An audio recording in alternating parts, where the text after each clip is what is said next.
Well, I've been thinking quite a lot about the practical content aspects of the teaching portfolio. And so, what I had wanted to do this afternoon was to kind of have a conversation because we are doing this thing together. And I'm very, very happy for people to interject, to ask, to get involved, um, so that we can just build up a general idea of what's doable, what's desirable, what works for some people, and what might work for others. I think the first question we have to ask and answer ourselves is, why do we need a teaching portfolio? And so I'm not sure if you guys have got a feeling about it. What would be the point of keeping this kind of list of things, artifacts, box, dusty thing in general? How do you feel? Different question then about the portfolio story. How do you feel about people who get promoted in a hurry because they lock themselves in their office and they do lots of experiments and write them up and get lots of publications, and they're promoted very fast? So how does that make you feel in relation to the kind of work that you do?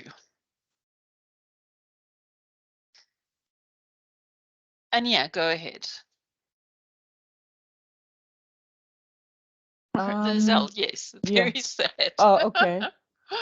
Yeah, Yeah, I was and yeah, about to say it makes you feel unappreciated, frustrated. And the thing about it, if it's in you and you know that this is a passion of yours, as much as you say, you know what, forget this, I'm not going to try this activity, I'm not going to try this method because it is labor intensive, you can't walk away from it because you know that the students are really not learning anything. It makes you just feel not appreciated. Yeah. yeah. And you don't want to change who you are as a person. Okay. So that gives you some idea that you think you know who you are as well. Certainly, you know where your passions lie. And so, developing a teaching portfolio is one of the ways that you can work on your passion, and that you can start building a portfolio of evidence that can stand up against a portfolio of research. Because truly, the university does pay service to the idea that I'm turning my camera on the side so that I don't get a glare of the lights into your eyes. But if I'm breaking up, then let me know and I'll take the picture away. You've now all seen that I am a live person, not Chat GPT answering your questions. Okay, so back to the idea of the research teaching tension that we have at the university, and how it is that we try and work on that tension, because a lot has to do with what students come to the university for versus what lecturers think gains you promotion and what they think their job actually is. So all of those philosophical questions precede the idea of why we would need to develop a teaching portfolio, and how it is that this portfolio represents who we are and can hopefully get us further along the route of where we'd like to go to. Has anybody had so first question I need to ask, and you can raise your hands or thumbs up or not or what or whatever. Does anybody currently have a teaching portfolio that they're adding to? Nabila, yay, and I see a few thumbs. Anne, good. Super. That's a big nope. Okay, so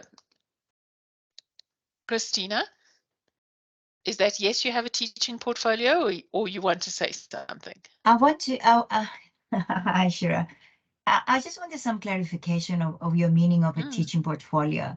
So a couple of good references from undergraduates or postgraduates is that a teaching portfolio? What does it actually encompass? Yeah. So first of all, Christina, I know I have an email that I have to respond to you over.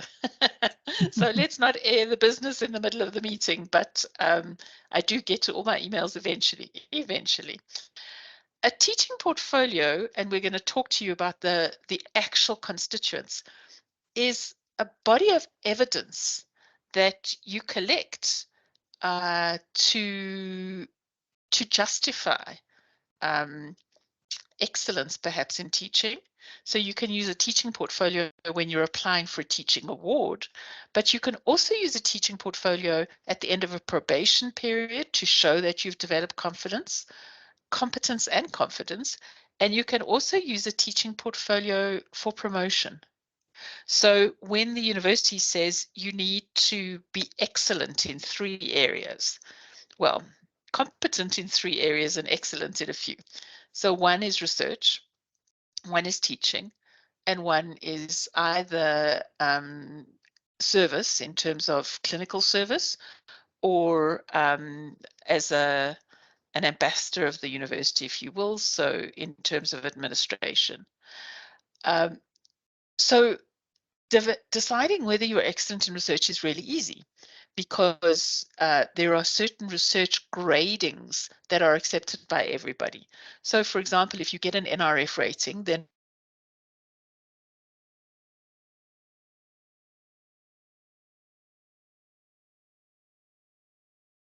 it's accepted personally.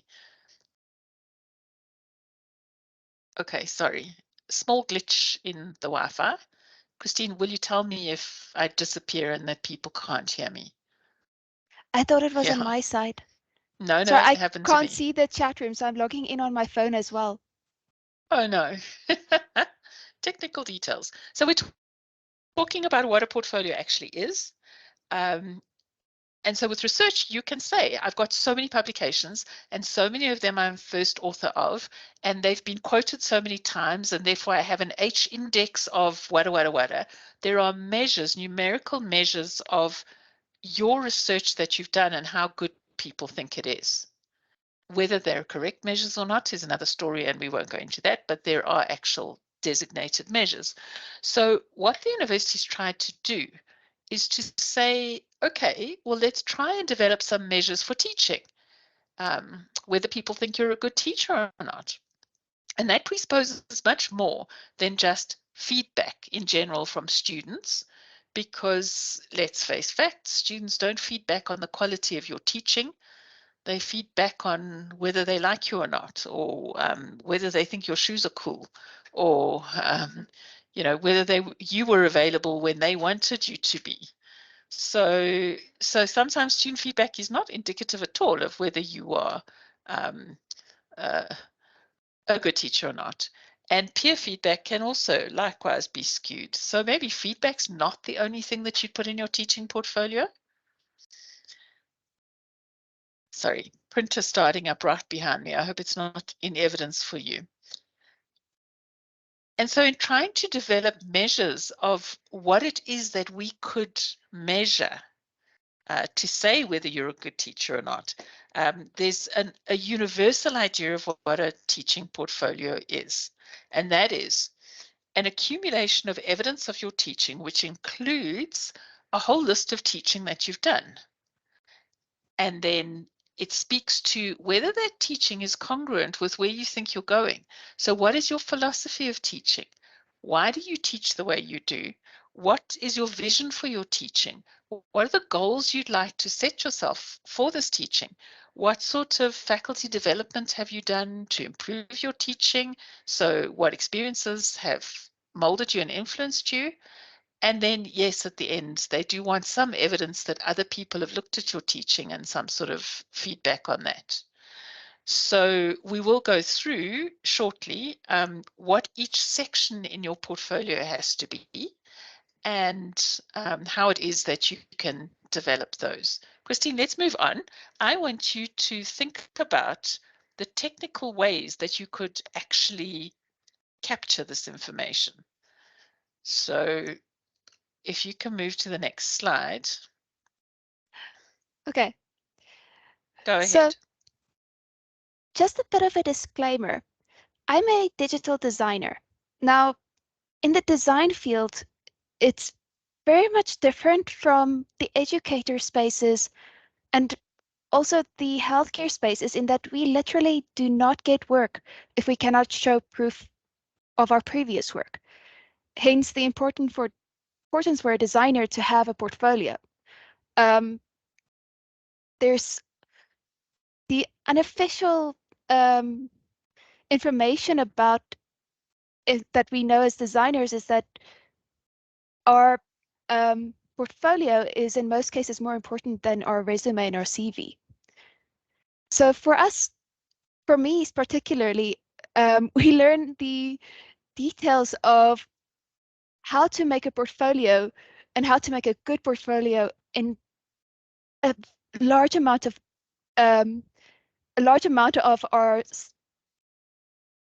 my degree was actually assignments was to make a good portfolio. So we spent a lot of time on it. So as an educator, one of the first things technical aspects that you want to consider is, do you want a print portfolio or do you want an online one? There are benefits and, pros and cons to both. Let me just open my notes. I had them right in front of me, but the thing about having everything online is sometimes you have to refresh them.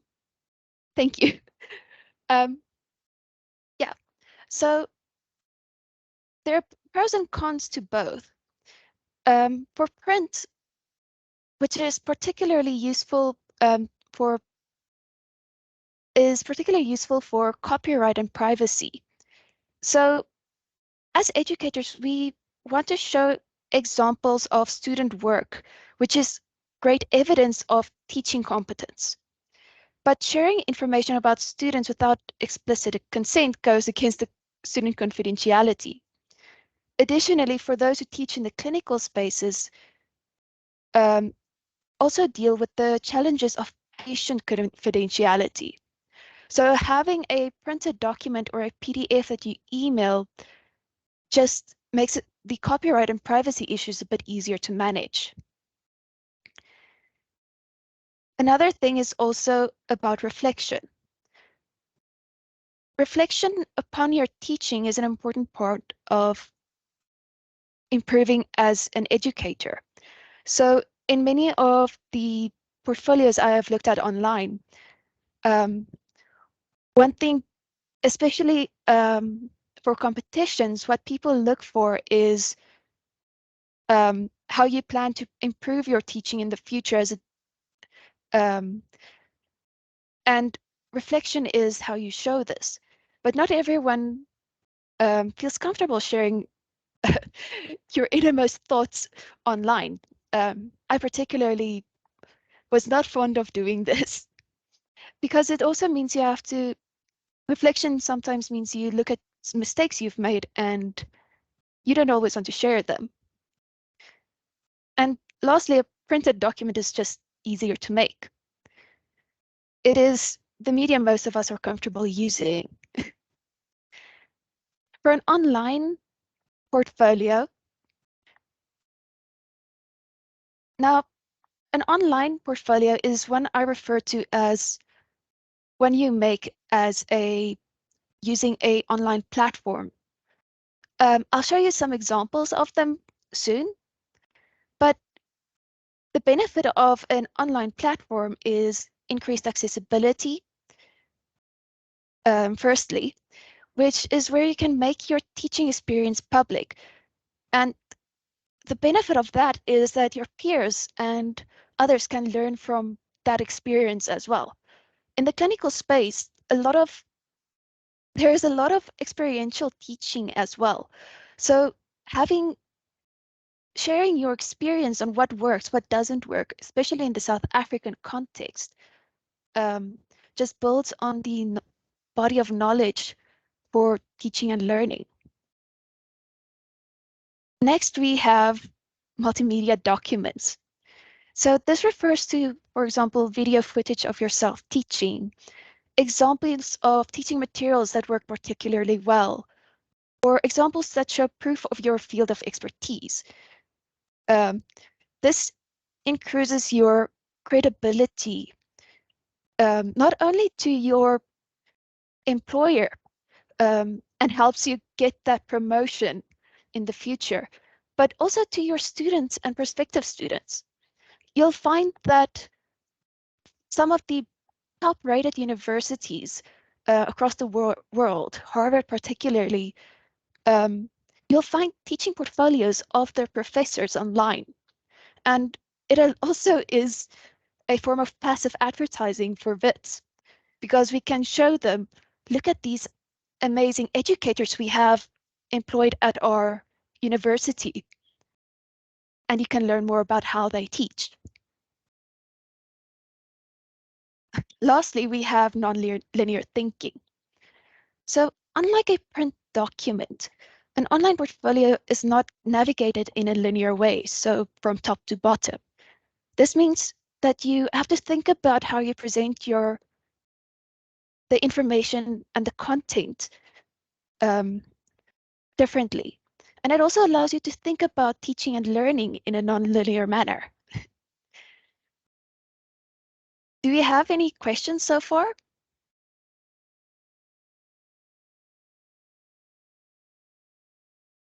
Or maybe just a preference.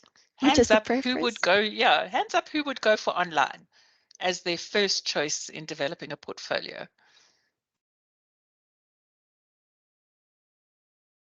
Okay, we've got 1, 2, a few. I'm happy to hear that. I thought we were all dinosaurs. Okay, Christine, you want to carry on? Yes, I was just also taking a chance to get a drink of water. So I'm quickly going to show you some examples of teaching portfolios. So as Shira mentioned earlier, I actually went and found some examples from the University of Stellenbosch. Some of the teachers who won the National Excellence in Teaching and Learning Awards. The second person was not from the Faculty of Health of Medicine and Health Sciences, but the first person is. The second one was something about geological sciences. But Elise Archer is the one I particularly want to take a look at. Oh, I actually had them open already. So this is a person who is the head of the head of simulation and clinical skills center at the University of Stellenbosch. So, and it's really interesting because this is one of the few teaching portfolios that I found for someone who's in a head of office position that's also in the medical field, who is a nurse, So this one I actually would love to show you guys, in that while it's not simple, the content is really excellent. So it is not, there is some research and thought that went into this document. There's also photos of some of the trainings that she's run, and quotes from students and staff that has been in her workshops to show as example excellence of teaching. I particularly liked this little graph that she had, which is just her experience as a teacher. I hope you guys can see it well. And I'm going to go back to it, Christine, just for 1 minute, because you made it big and then you moved. Sorry. Okay. So this is her growth into what she called a teaching scholar. But I'm going to put this link in the chat room so that you guys can also scan through it. That'll be cool. Thanks.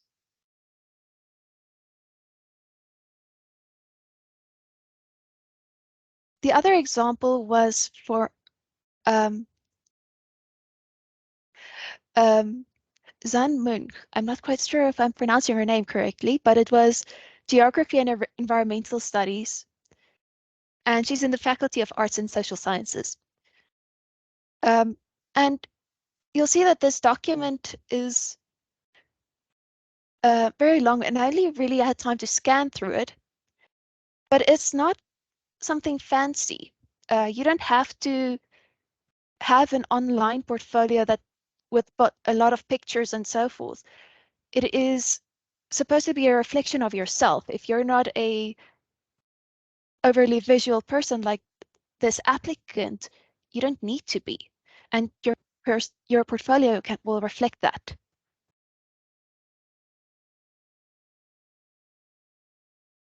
And I'm just going to go back to my slides. So online platforms includes many platforms, and there are many. I've seen some made using any of the online tools available to us. I see in the chat that Aileen used Wakelet. I admit I haven't seen it before yet, so I'll check that out. But I'm going to focus on WordPress, Wix, Google Sites, Portfolium, and LinkedIn as the platforms to share your portfolio on. And the nice thing about all of these portfolios is that you can test them out for free. And you can just decide which one you like the best.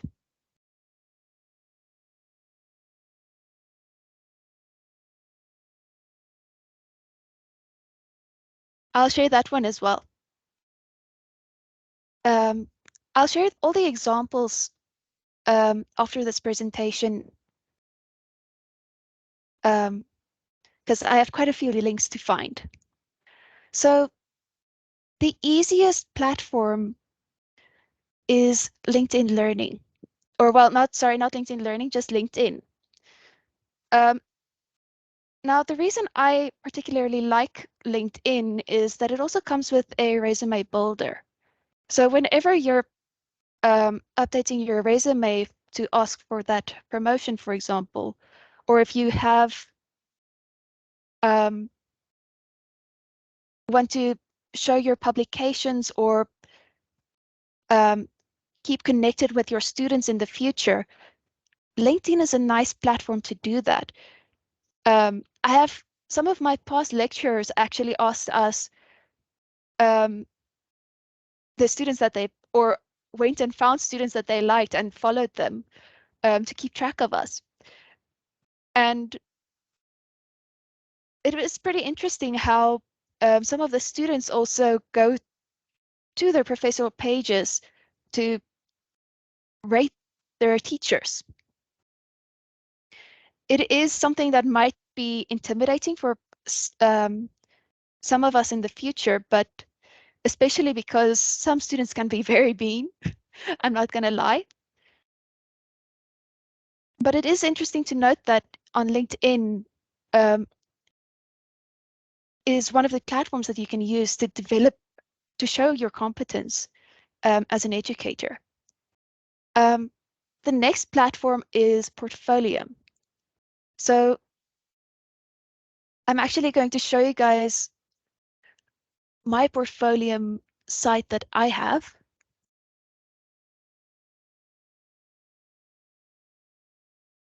And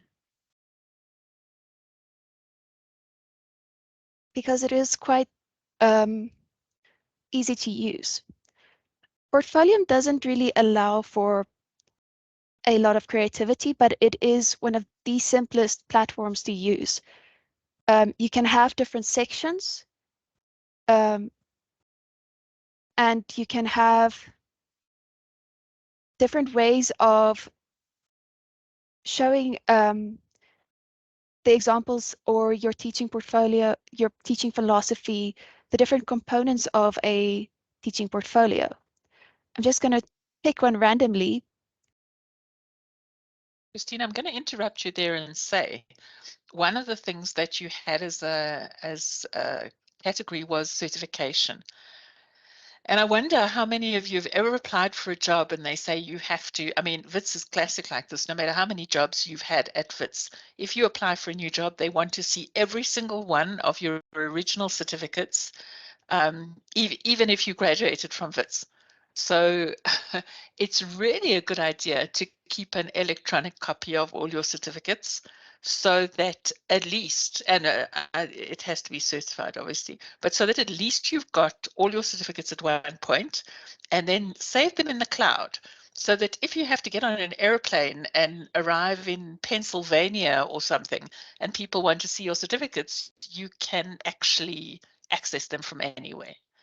So something like certificates, it's a really good idea to scan and to have, so that you can take them with you anywhere.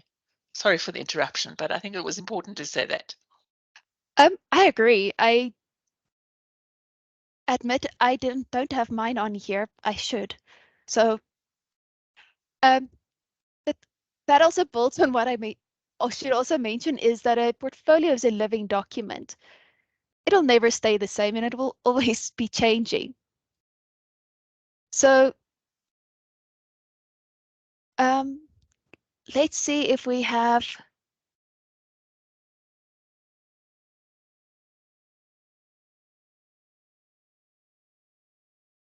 so it really allows you to I'm just going to go back to my portfolio because it's not letting me find other portfolios as easily.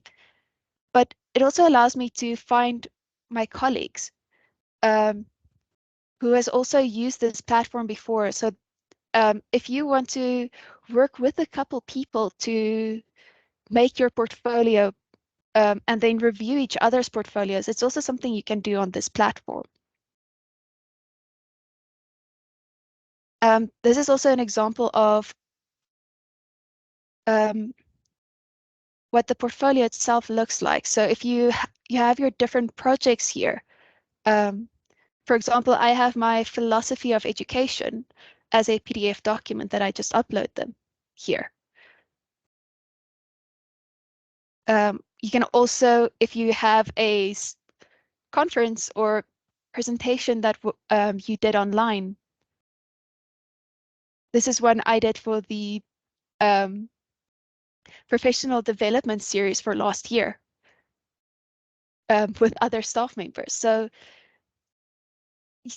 you can put everything that you do as a teacher on it, but I do admit you should be curate so that it shows your best self. So I'm going to move on to WordPress. And I have the example open here. So, wait, no, that's the wrong one. Sorry, you know that button at the top there we go. So this is the Wix site, Google Sites, WordPress, they all end up looking something like this. Wix, Google Sites is easier to use than WordPress. And this allows you to show, this is an example of a website portfolio. So it has a homepage, the about, teaching, teaching philosophy, the context, teaching practice,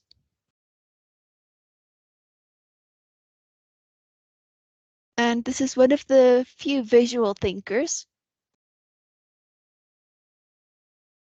And future plans. Additionally, we also have some student feedback.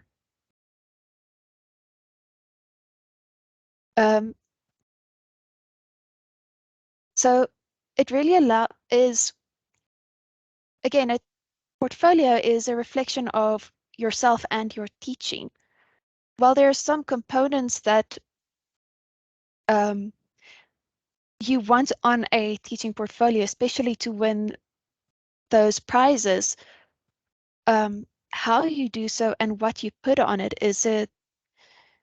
really depends on what type of educator you think you should be.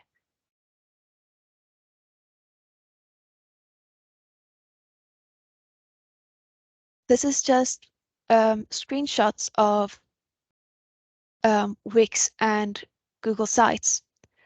Now, I want a quick show of hands. I'm checking the chat on my phone. Could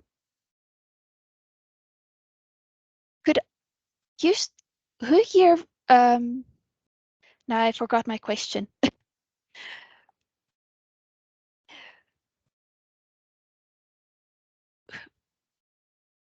I apologize about that. I completely blanked.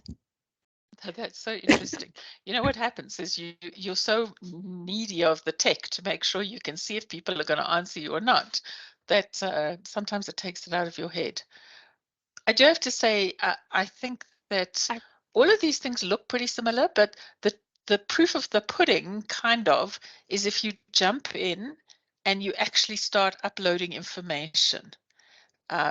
And uploading whichever one you choose. I mean, I would suggest to choose only one, but you upload your information and you start using the thing, and it becomes something that you become familiar with. So don't just do it once. As Christine says, it's a living document. So you should pop in and out of it whenever you do anything related to your teaching, and that way you become familiar with it, but you also develop ways of refining it. What are you going to show us now, Christine? I remembered my question. So who here has used a website builder before, or looked at it, or seen someone use one? I'm just curious. So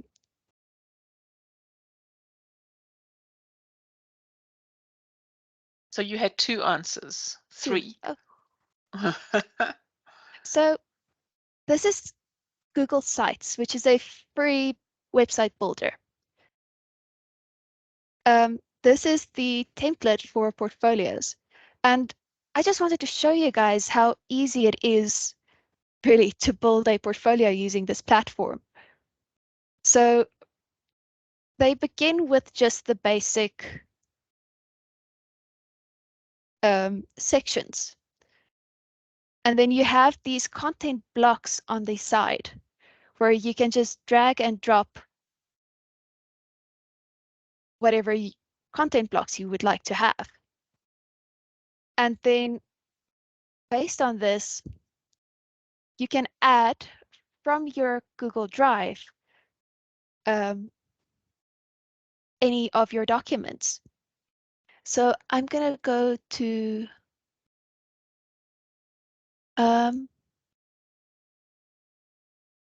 this is my personal one. So let's see if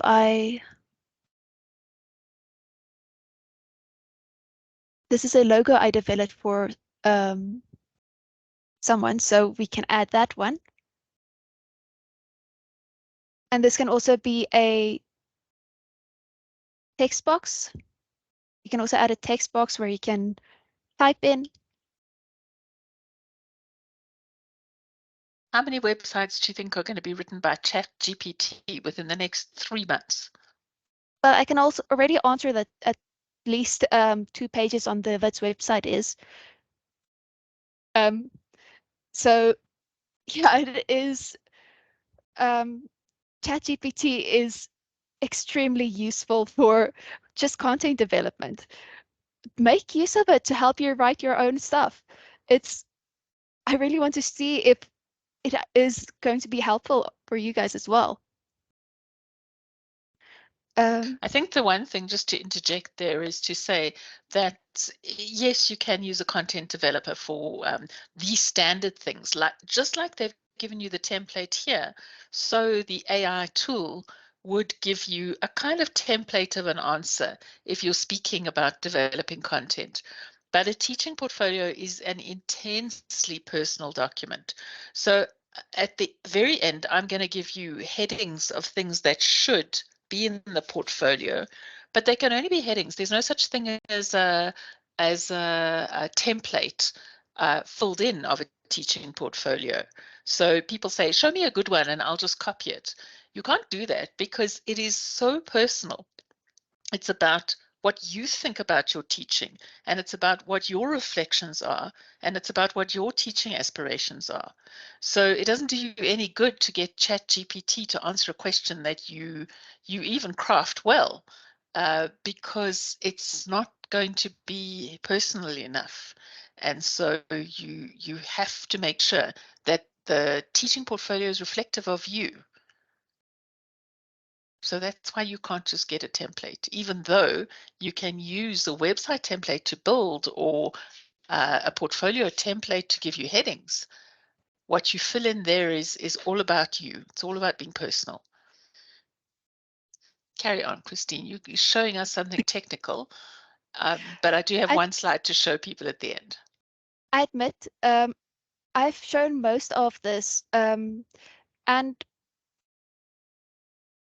the thing about all of these different platforms is you'll find one you like and stick to it at some point, and then just keep it updated. I started with WordPress, then I used Behance. I've also used Portfolio to make my own portfolios. I also decided to split up my educator portfolio and my design portfolio that focuses more on graphics. That way, depending on what job I have in the future, I pick which portfolio to send. So you don't also just, you can also have more than one portfolio, depending on what type of position you're aiming for in the future. And that was my last bit of advice. I'm just going to put this into the chat room as well, so that, and I want you guys to play with it. Open the link. Let me know what you think about it. That's absolutely great. Thanks. You want to let me just share my last slide also, so that we can give people a how-to message? I'll stop sharing. Oh, no. So you don't want to see my screen, do you? Let me find what it is that I did want to show you. Okay.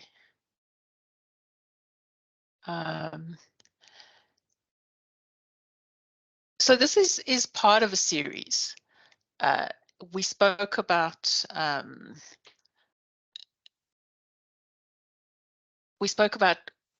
how to compile your portfolio in technical terms. So whether you're going to use online or whether you're going to use paper, you have to be a bit careful of paper, because paper means you have to file it somehow, somewhere. And you don't want this big dusty box in the corner to be your teaching portfolio. And then you suddenly realize you have 2 days to put together an application for some fancy award, and you have to start scrabbling through the dusty box to try and put something together. So as Christine says, if you've got a whole lot of stuff online, you can select bits of it. You don't have to submit all of it. And likewise, physically, you would select bits of your portfolio if you are doing it on paper, and not submit the whole thing. But you do have to label clearly who you are and what it is you're kind of applying for.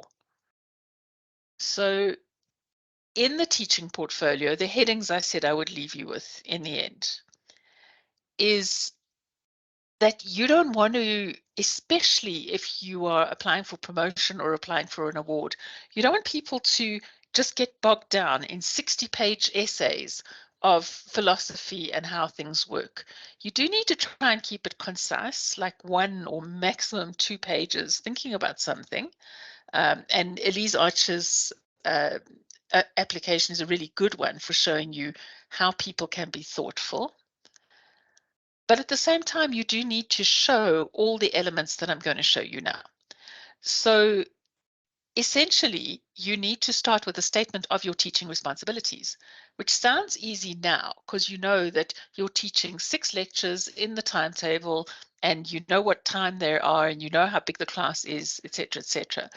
But in 2 years' time, if I ask you the same information, you for sure won't remember any of that.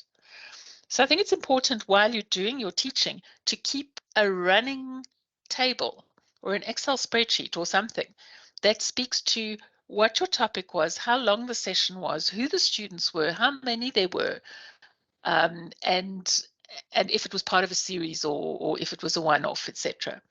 So discuss your teaching responsibilities as you do them. So nobody's asking me questions. I can't see hands if you do have hands up. So I'm happy if you open your mic. But I'm not just talking about teaching in front of undergraduate students. Supervision of postgraduate students is also considered teaching. Clinical teaching is teaching. Giving a community service talk on health education to the public is actually teaching. If you're invited to give a keynote address at a conference, that can also be claimed as teaching. So you see that we're not just limited to the standard standing in front of a classroom. So you need to be a little bit creative about what you claim as your teaching responsibilities and also what people have asked you to do and how far-reaching your effect is. Then, as we mentioned earlier, it's important to set down some goals, because what they're going to want to do is to look at your trajectory. It's not just what you've done at the moment, but where you might be thinking of going. And putting down goals allows them to see how thoughtful you are about where your teaching is going.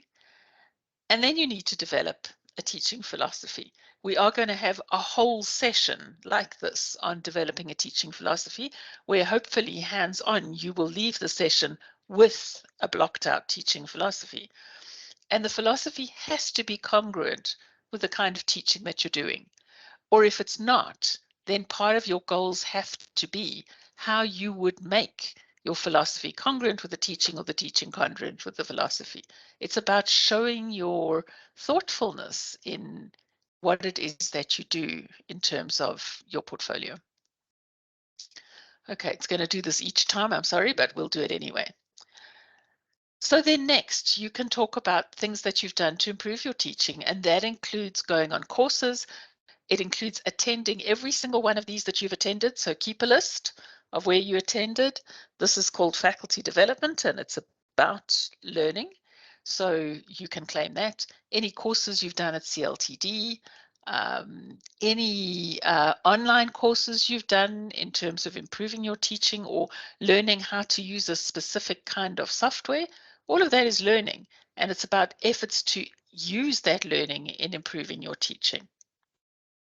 So it's quite useful to keep track of those, and you need to do it as you've done the event, because it's so frustrating when you look back on half a year of your calendar and you can't pinpoint the courses that you've done, but you know somewhere that you've done something.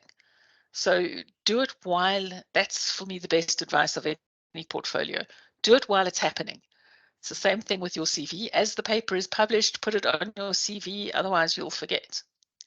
It's quite nice to show the innovation that you've done in your teaching, so things that you've done differently, which might be different for you but not innovative for someone else. But nevertheless, you need to be able to say why it's different for you, what's innovative about it. Then you can list any fancy teaching awards that you've won or been nominated for as well. You don't have to have won the thing. And other appropriate information with regards to your metacognition in teaching, thinking how you teach. Okay, and then you need to bring some evidence. So in the next portfolio session we're going to do, which is at the beginning of May, we're going to be talking about how do you develop the evidence. So it's, as Christina said earlier on, it's not just a few reflections from students, it's how you integrate the evidence with everything else. So the first thing I'm going to tell you about, and it says quite clearly form available from CHSE, which it is not, is the concept of peer review of teaching. Up until now, the faculty has accepted a colleague as peer review. So theoretically, they should be higher ranked than you are in terms of the academic standing, or they should be your course coordinator or your head of department or head of school or someone like that. Truth be told, those people are not educators and they don't give you a peer review that works to give you feedback to develop your own teaching. And so there are specific peer reviewers, both in CHSE and in CLTD, in the main university teaching and learning unit, who you can invite to come and peer review your lecture, and they will produce a report for you that's about helping you to learn how to teach better. At the moment, we're in a nexus point in the faculty. So although CHSE can come and do a review, we're trying to build a pool of peer reviewers. So when you would like a peer review, you don't get someone from your department, you apply to us, and we send out somebody who's done training on peer reviewing that is not necessarily somebody from your department, and they can review your teaching. So that's with regard to peer review. And then, I didn't realize it would do this each and every single time, you also need student evaluations of your teaching. Now, as you heard right at the beginning, I'm quite cynical about those. Nevertheless, at the moment, it is still a requirement for probation and for promotion, and indeed for awards, to have feedback from students. The reason I think feedback from students is important is because you know there and then if something went well or if it didn't go well, not just what you thought happened. So the kind of feedback you can get from students to get that sort of interaction is something like a minute paper. So at the end of your class, in the last minute, you ask them to write down 2 things that they didn't know before and 1 thing that really worries them about what they've learned, or 2 things that really wowed them in the information you were discussing and 1 thing that they didn't understand. Or, you know, that kind of feedback from the class. If you've got a small class, you can read them all, obviously, but if you've got a class of 500, you can just dip into the pile and have a look at the feedback. So that kind of evaluation is useful for you developmentally, but you can't keep it in your portfolio as evidence of teaching, good or otherwise, because the university mandates that you have to have a certified evaluation of your teaching. So that means done either by CLTD, a main campus, or by CHSE. So you have to have a report produced on the student evaluation. You can't just go in and ask them to write something for you or to fill out a form. And we do evaluations also on small group teaching, on postgrad Shira, clinical we had supervision. some questions. Okay, you need to tell me what they are because at the moment I'm sharing my screen and I can't see the questions. Anne, would you like to ask it? Yes, please. So like you mentioned, there's people that are trained in peer reviewing of lectures. Is this course kind of available through WITS? Can like staff do this, or is it very like specifically like hired people for this? No, and in fact, that's one of the things that we're hoping to do, that anybody who's had exposure, for example, who has completed the postgraduate diploma in health science education or is registered, for example, for a master's in health science education, could come and attend the course on how to develop a peer review. And they could become peer reviewers for the faculty. We're in process with it. The invitation hasn't happened yet, but I see Lizelle's on the call as well, and we know it's a priority for one of the things we need to get to within the next few weeks. So you'll be seeing more about that soon. Okay, cool. Thank you. Any other questions while I'm dealing with questions?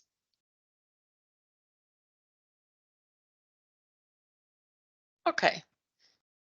So the thing about teaching evaluations, are that they don't want teaching evaluations from 1922. I mean, you can historically keep all of your evaluations, obviously. And what's nice about that is to show a trajectory. I wasn't getting good feedback when I did this particular thing, but then I thought I'd change it and I'd do something else, and now my feedback's much better. Or something like that. They love to see your reflective process in your teaching and showing a trajectory that's of improvement, really. So if you get a really, really bad evaluation, that could actually be quite good, because that's your starting point. And eventually, when you get a really good evaluation, you can show the evidence of how you've improved and what you did to improve and who you spoke to and what decisions you made. And, all of those kinds of things contribute towards what they're trying to see with regard to the trajectory of teaching improving. So they say the evaluations must be recent. Staffing and promotions have included 3 years now, not just 2. But they want 3 evaluations. So you can't apply for promotion with 3 evaluations on the same class on the same day. They want to see a trajectory. So the ideal is 1 per year for 3 years. But if you don't have that, you could do one at the beginning of the year, say, and one at the end of the year, just to show a gradation. But I've had people who literally have had 3 evaluations done with 3 different classes on the same day and then applied for promotion, which doesn't go so down well with the Staffing and Promotions Committee, I think. Okay, so all kinds of evaluations are possible. And that's so interesting that I actually got to the end of that before we actually finished where we were going to. And that is that if I have to get back to this and stop sharing the screen so that you don't see all the bits and pieces, we're going to work on 2 things going forward. The first one is you're going to get homework from today. You need to go onto some of the sites that Christine mentioned and start playing around with them. See what feels comfortable for you. Take some of your personal information in terms of teaching and put it up there and see what it looks like, and, massage it a little bit and see if you feel comfortable with doing that. Then in the next session we're going to do, I said in early May, we're going to talk about how you go about getting an evaluation and what you do with that evaluation once you've got it, in terms of integrating it into your portfolio. And then the session after that we're going to do is how to develop a teaching philosophy and to then integrate what you've done in your teaching, what your goals are, and what your output is in relation to that teaching philosophy. And at that stage, I'll share with you the rubric that we're looking at on adjudicating a teaching portfolio so that you can see what's valued and what's not in terms of putting in information that you want to share with people about what a fantastic teacher you are and how passionate you are about it and how good you are at it, and how you really ought to be valued for the teaching that you're contributing to the university, rather than being told, produce a research paper and that'll be better for your career. So I'm going to stop there, and I'm going to ask if people want to share a little bit of their experience of developing a portfolio, or if we're all freaked out and it's the end of the day and we're going to go now, right now, and practice all the things that Christine's put in the chat. That was the opportunity to laugh, guys. And yeah, go ahead. I just wanted to ask, just for clarification in my mind. So these platforms that Catherine, is it Catherine? I'm not too sure what her name is. Christine, yeah. Christine, sorry, Christine. Christine, these things that you put in the chat, are these for the online portfolios versus the print? I'm a bit confused. Or can they serve as printed? Yeah. First 2 are the print PDF examples that were submitted for a Teaching Excellence Award, and they actually won that award. The Online with WordPress is one that also won the Teaching Excellence Award.